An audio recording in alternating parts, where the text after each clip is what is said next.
Hello, this is Robert Rickover at Body Learning, and today my guest is Sandra Bain Cushman, who is an Alexander Technique teacher in Charlottesville, Virginia. She's been teaching the technique for about 20 years, and she's had a lot of experience teaching musicians and writers, theater groups, medical professionals, and business leaders.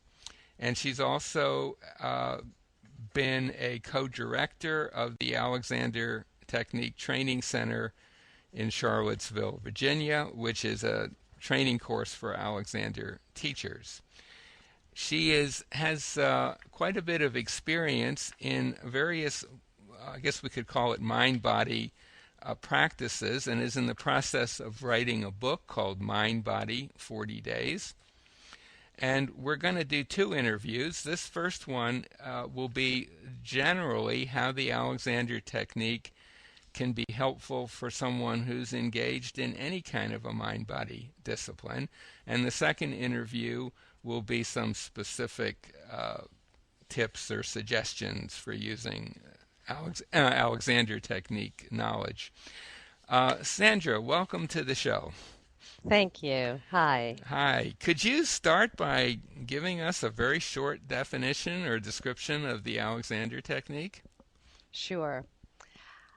Well, what I think it is, Robert, I see the Alexander technique as one of the longest standing and most proven methods, really, of mindfulness practice in the West. It's been practiced for over 100 years, and Alexander brought this unique method to the public first in England, and now it's spread all over the world, which allows people to direct their attention not only during a specific practice during the day, but throughout the day in everything they do.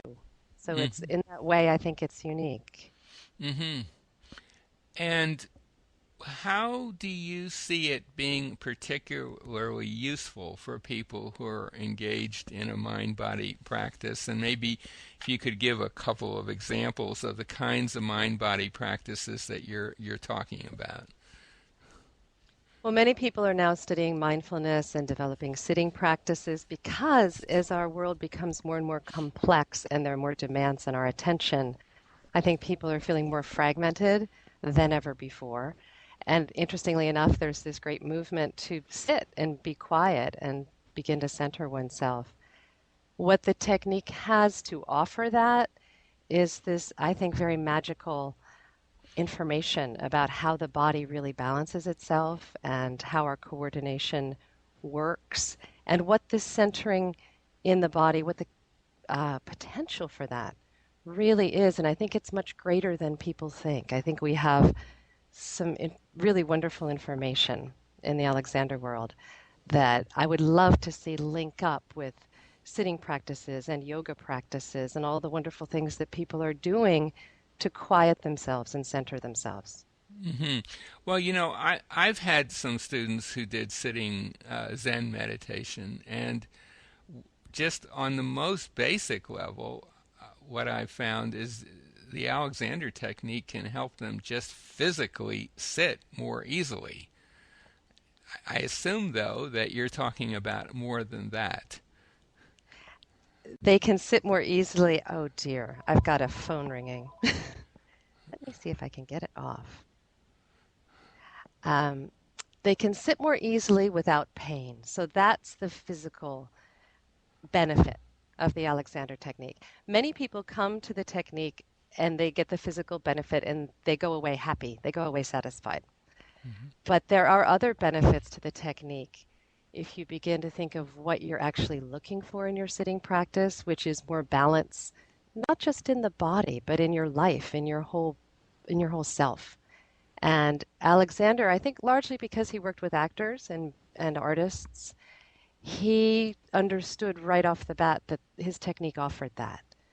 So not only are we finding a better way to sit in terms of body mechanics, but we're actually allowing the alignment within the body to evolve into an alignment within the self. And in one of the traditions that I study, which is down through the line of the Gurdjieff work, there are three centers. There's the mental center, there's the emotional center, and there's the physical center.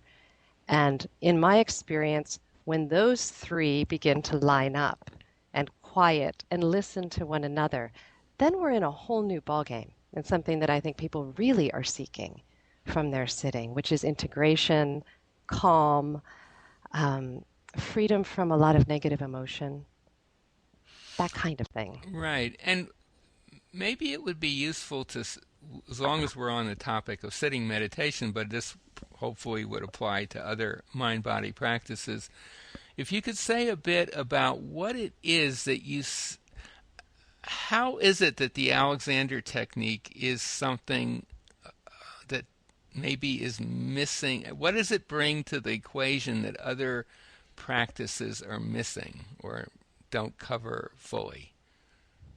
Is there a way you could answer that question?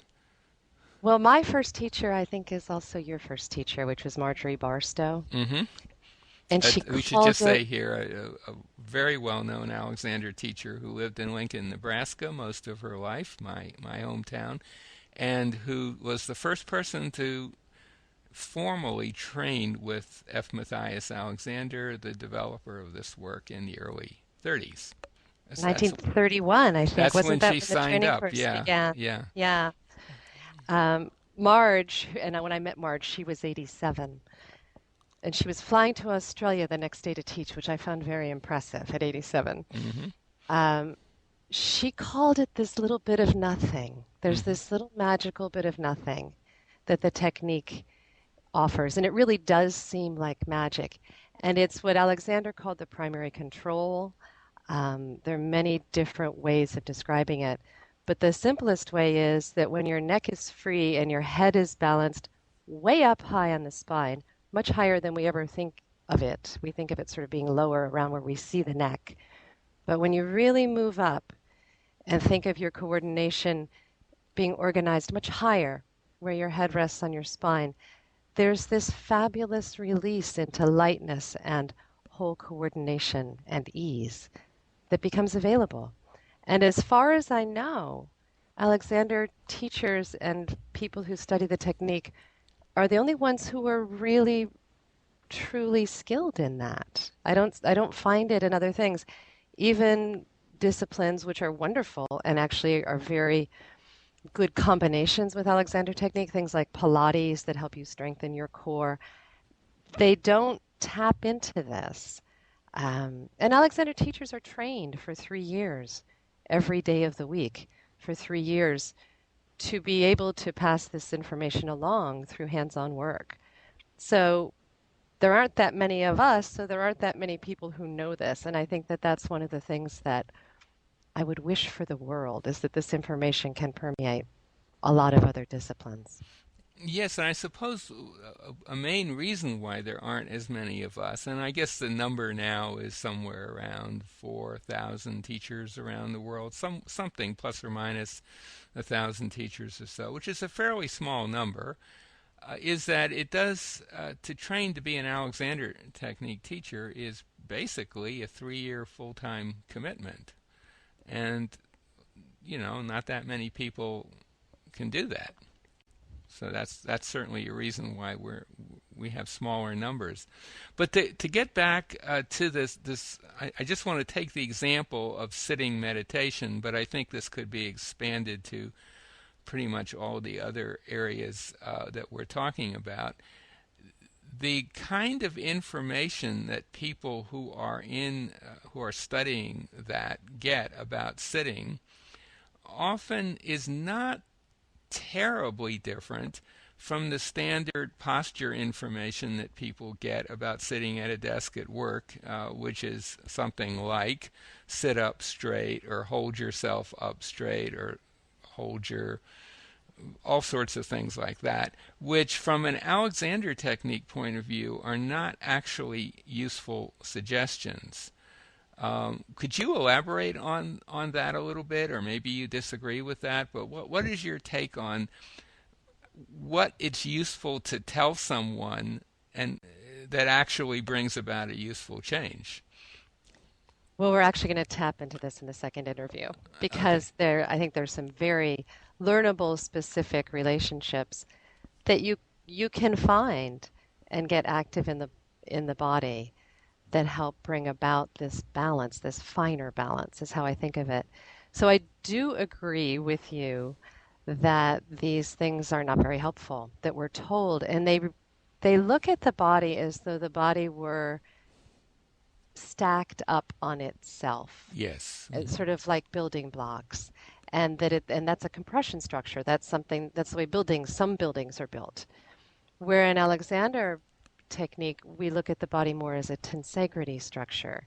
And a tensegrity structure is a structure that supports itself through release. The compression parts of it, which in our case are the bones, are actually falling outward and upward and even downward into our musculature in such a way that the musculature becomes active and responsive through reflexes, and that sends us up into vertical. So it's this fabulous design, this fantastic system. And what I say is that it runs on awareness. If we're not aware of it, then we're using ourselves that other way, that compression structure, holding the parts together and dragging them around kind of way. And that actually preempts the delicacy and the lightness of this release. Something you can see in young children, they just have it. David Gorman, I studied with him my 8th term of training. I went to London and I studied with David, and he had a wonderful description of this. He called our musculature a muscle suit. We have a muscle suit, and we're letting go of our skeleton into our muscle suit, and our muscle suit catches it and it activates and it takes us up. So That's a very nice description. Yeah. and And I, that's our special something. right. That's what we have to offer. Right, and I'm a bit reminded of something that John Dewey, who was a pretty well-known American educator and philosopher, and also a student of Alexander, wrote in one of his books about the whole question of sitting up straight or standing up straight. It just appears in the middle of one of his lengthy books on I have no idea what the actual topic was, but it just appears out of nowhere. And he says basically that to tell someone to sit up straight or to stand up straight is at best useless and possibly harmful, and that all you're going to do is get a kind of a rearrangement of tensions. Marge Barstow used to talk about that as well. You're just rearranging your tensions when you sit up straight. If you just go and do it, try to do it. Exactly. Whereas the Alexander technique is a process that doesn't assume that you have that you actually know how to do it before you apply the process. It kind of takes you from where you are and shows you a direction of release. One of the beauties of the work is that we're always beginning again. We're beginning from this moment. We're never in the same position twice. We're never the same person twice. Exactly. Yeah. And when I think back to Marge talking about rearranging tensions, there's another great Alexander phrase, which is when we try to follow those, what I think of as crude and sort of primitive directions of sitting up straight. Um, he said it's you just do it a different kind of badly. Exactly. Those were Dewey's words, weren't they? He'll Yeah. stand if you tell a man to stand up straight, he'll do something for sure, but he'll just be standing a different kind of badly. Yeah. So I can see an obvious extension of this beyond just say sitting meditation to more movement type activities like yoga or Tai Chi. I guess we could consider those mind body processes, going from a relatively static sitting position into movement. But how about an activity like mindfulness meditation, which I believe doesn't necessarily involve sitting? Is that right? I'm not too clear on that myself.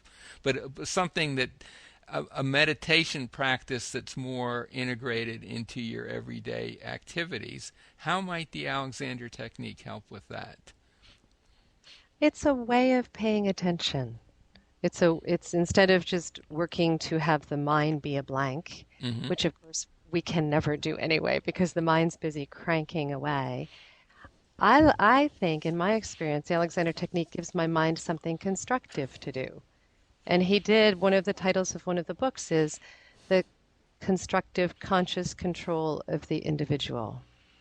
And we begin to direct ourselves and think of releasing ourselves as we move through our lives, as we do yoga, as we do Tai Chi, as we play an instrument, as we go to the grocery store. And I often find when I teach my students, I'll say, you're standing in the grocery store line and you've been running around doing errands. And what would you be thinking about if you aren't thinking about your directions? I mean, I'll be thinking about something really banal. I have the sort of stupidest thoughts, really, when I start to let them go wherever they want to go. So one is constantly learning to bring oneself back to oneself, back to your standing balance, back to how your eyes are freeing and seeing around you. It's very aligned with mindfulness because I think mindfulness is working to help us be more present. In my experience, what the Alexander Technique adds to that is the moment you find that wonderful primary control action in the self, you are more present. It just happens. So you're not sort of struggling in the dark to just be more present because that's an abstraction. We actually have a tool, a way back that puts you in your presence. It just drops you right in. Your eyes focus, your voice changes. It's fabulous. I used to love watching Marge work with singers because the moment she put hands on them and found that head-neck relationship and the whole person let go, the sound was fabulous. Also, when she would work with people with wind instruments or piano, anything, you would hear the difference. The sound would fill the room. More of the person arrived in the room. And that is simply because we're engaging the actual design of our actual selves on a very sophisticated level. And I think that that's missing, not as in the other techniques are bad. I think they're fabulous and they're great preparation for the Alexander Technique, but it's missing. And we have that, and it's needed. We need that. And your reference to it being a sophisticated process, but it's also an incredibly simple process. It's not. Marge used to always say it's just too simple. She actually said it's so simple we almost can't learn it. Exactly. It is Which incredibly is true. simple. But she was clever she was very careful, I should say, in her choice of words. She never said it was easy. She just said it was simple. Um, And children know it. Children know it, have sure. Yeah, So we really are, when we study the Alexander Technique, we're just relearning. We already had this, and we simply lost track of it. absolutely. Because if we hadn't already had it at some point, I don't know that coming to a number of lessons with an Alexander Technique teacher could really bring it about. You need to have had it needs to sort of be there somewhere, embedded in the system. One thing I know that we're going to do we're going to talk about some specific ideas about applying the technique in the next interview, but I think a question that might come up in some people's minds, and this might be a good place also to bring this conversation to a close, is the question, well, do I have to be thinking about my neck or my head or my head-neck body relationship all the time? That sounds like too much for me. And what would you say to that? I've actually got a whole entry in my book titled, Do I Have to Think About It? Um, at the very beginning, it's like when you're learning a language, of course you have to think about it because you don't know it.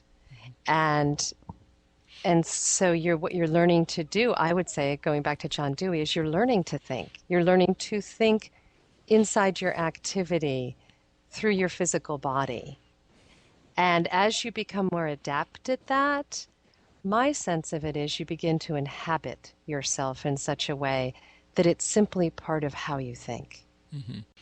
You don't ever have to not think about it as in, oh, I don't need to pay attention to this anymore, but it's like a software program, of your own attention that's been installed in yourself and it's running. And so you are thinking, that's the way you're thinking. But it isn't, and I know Marge, when people would ask Marge on her workshops out here in Lincoln, many of them new students, they would say, well, should I be, they'd say, should I be thinking about my neck all the time? And Marge would discourage that. She'd say, no, that would be boring. But she said, a few times a day you might want to bring your attention to something we've talked about. And then the implication was that over time that might happen spontaneously more and more frequently. And it does, especially once obviously you've had a lot of lessons. Right. I remember specifically, and it was back in the days when I worked with Marge, before I trained, um, I would notice that I would think about it about 4 times a day. Mm-hmm. That was, I would count. Say, oh, I just thought about it. And then I'd think about it again, and that was the morning. I'd think about it again in the middle of the day, in the afternoon, perhaps at night. When I thought about it just 4 times a day, and I mean returning to it for a minute, I started to change. Yes, absolutely. Four My times body a started day. to change. I would love Yeah, it if all of my students would spend 4 or 5 minutes a day noticing themselves. it's fabulous. And then That, I yeah, also have students who will report back that they're walking along not thinking about it, and it visits them exactly. because Yeah. it is them. It's how we're built, it's how we function. The Alexander Technique is just putting us in touch with that. So Yes. no, you can't. And there's actually we can close with this because I think it's a wonderful anecdote. Robert Fripp, who's one of my teachers, and a man I work with and for in Guitarcraft, which has used the Alexander Technique since 1985 as one of the big cornerstones of its teaching. He tells a story about a woman running up to Gurdjieff, who taught inner work and you could say meditative practices. She ran up and she said, Mr. Gurdjieff, I kept my attention for 40 minutes. And he wheeled around on her and he said, he didn't speak English very well. He was Russian. He said, not possible, not even for Mother of God. That's perfect. Yeah. So we should disabuse anyone of the notion that we're going to ask them to concentrate on something in a way that doesn't sound like a lot of fun. Right. That actually, I've always tell my students to make sure it is fun for them. And this isn't like uh, a task that they have to do on their own. It's more just kind of playing around with their own awareness on their own and enjoying the results. So maybe we should bring this interview to a close. We're going to do a second one in just a few minutes. So my guest today has been Sandra Bain Cushman, who has been who teaches in Charlottesville, Virginia, has been an Alexander Technique teacher for about 20 years, worked with a wide variety of students, has a special interest in the relationship of of Alexander Technique to other mind-body practices, has been the co-director of the Alexander Technique Training Center in Charlottesville. Sandra, thank you so much for being on the show today. Thank you, Robert.